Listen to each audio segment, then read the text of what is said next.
Welcome, ladies and gentlemen, to my YouTube channel. Hope you are all doing well.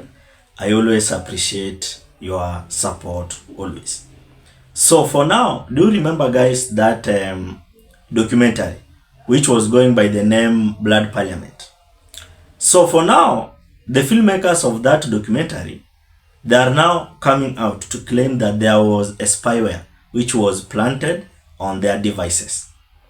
Remember, these guys or these people who are behind this Blood Parliament documentary, they were arrested. Some of them were arrested. And now remember, during that arrest, their devices was being confiscated, and later they were being given those devices.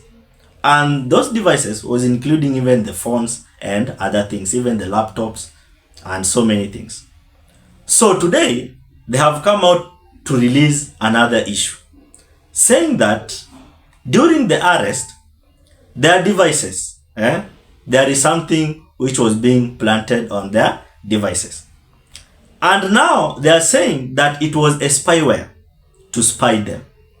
Meaning that even if this government arrested them and then released them, it means that this government wanted still to spy on them.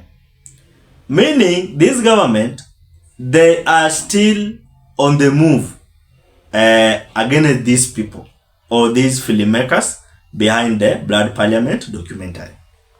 So for today, wanasema that kulikuwa na kitu iliwekwa kwa their devices. And now it was being placed there during their arrest. Remember, walishikwa because of this documentary which tuliona hapo nyuma. So today, a forensic analysis by a citizen lab has confirmed that enyewe there was a spyware known as FlexiSpy, which was being installed on one suspect's phone during the time it was held by Kenyan police. So inamaanisha walishikwa, then their devices, from one of them iliekwa a spyware known as FlexiSpy. So Kenyans, before we proceed, for those who are asking themselves, what is this thing known as FlexiSpy? So this thing, it is something which can track you and can deliver some of your data to somebody without you noticing it. And that's why it is known as FlexiSpy. So up to now, this FlexiSpy can do several things. And I want to read what this FlexiSpy can do if it is being placed or if it is being planted at your device. So the first thing, before we proceed, I want to take a second. If you have not subscribed to YouTube channel, take a second, hit the subscription button, and again, don't forget to like the video. Otherwise, thanks so much for that like, and again for that subscription. So for now, this FlexiSpy can do different tasks, including delivering some of your information without even you noticing, because it is something that it is used for spying. So this is the details about this thing known as FlexiSpy. Tunaambiwa that FlexiSpy is a spyware tool that anyone can purchase and easily install on certain devices that they have physical access to, including Android phones.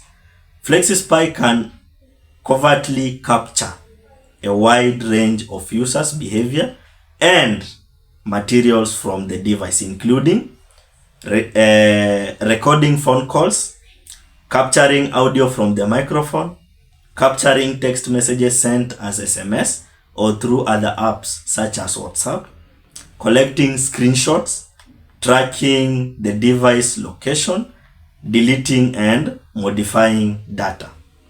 So it means that FlexiSpy's low cost and general availability make it attractive for a wide variety of uses. FlexiSpy has previously been used to spy on dissidents and activists, and has even reportedly been used by drug cartels. So up to now, as I've told you, this is something which inawekwa kwa simu yako. After that, itakuwa ina deliver some of your informations to the respective receiver. So this is why these filmmakers, they are coming out to say that hizo vitu ziliekwa kwa one of their devices. Na sasa wana come out kulalamika. Wanasema that hiyo kitu iliekwa during their arrest. And as I've told you, this government of Kenya huwa wanafuatilia mtu sana.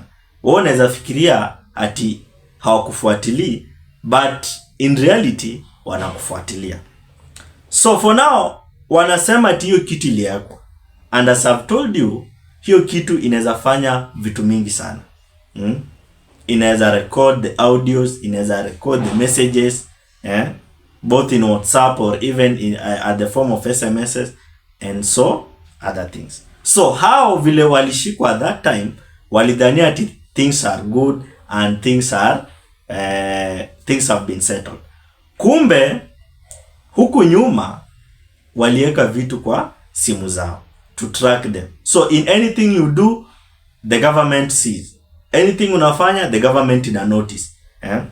And again, wanasema ati even Safaricom atiko involved.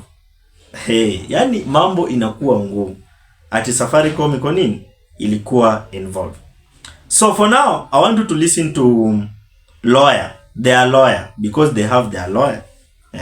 Something like this you cannot do without having a lawyer. So they have their lawyer known as Ian Mutiso, and he has come out to say like this. Today we were apprehensive to make an oral application before the court to inform the court and also the public that following the release of the gadgets belonging to my client on the 10th of July of this year, we did take those particular gadgets to independent forensic examiner, that is Citizen Lab, who are an independent lab stationed at the University of Toronto, and they are with the Manx School of Global Affairs and Public Policy. I've managed to have that particular report filed in court, and ideally I'll also be serving the ODPP with the same report together with the DCI. The importance of this report goes into the crux of Article 31, whereby it talks about rights to privacy. Since the finance protest of 2024, the public has always been very concerned as to what happens with their devices once they've been detained by the security agencies or rather the investigative bodies. As far as I'm concerned with my clients here, the gadgets which were actually detained by them on the 2nd of May, upon forensic examination, it has come to our attention that the DCI did implant a spyware known as the FlexiSpy app, which indeed shows that on the 21st of May at about 5:36 p.m. the said spyware was installed on those gadgets. And it is equally very, very important for us to address this particular issue, to show the country that indeed this confirms the fears as to what the DCI does to its citizens.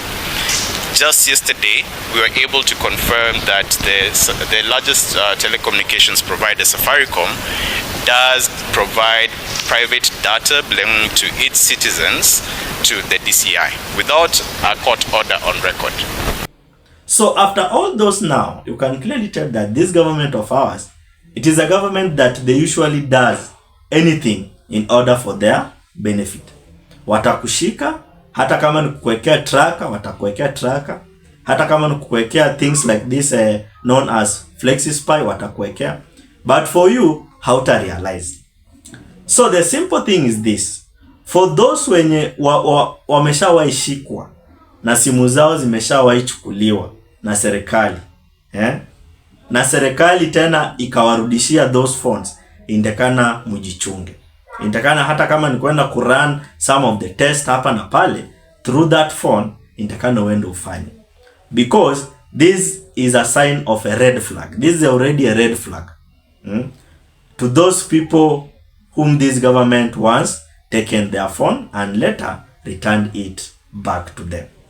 So Kama umeshawaishikwa, chukua simu yako, peleka mahali, kama ni kwa IT expert aangalie nini na nini, ndio sasa ujue what's really going on. Because from this which we have seen happening on the side of those filmmakers of Blood Parliament, it is a clear evidence that now this government, they are ready to spy anyone condemning them or anyone telling them the reality. So for now, Kenyans, what's your opinion on this issue of the government planting some of the spy devices onto the people's things? Drop opinion at the comment section. Otherwise, thanks so much for great support. Consider subscribing, commenting, liking, and sharing. Let's meet in another video.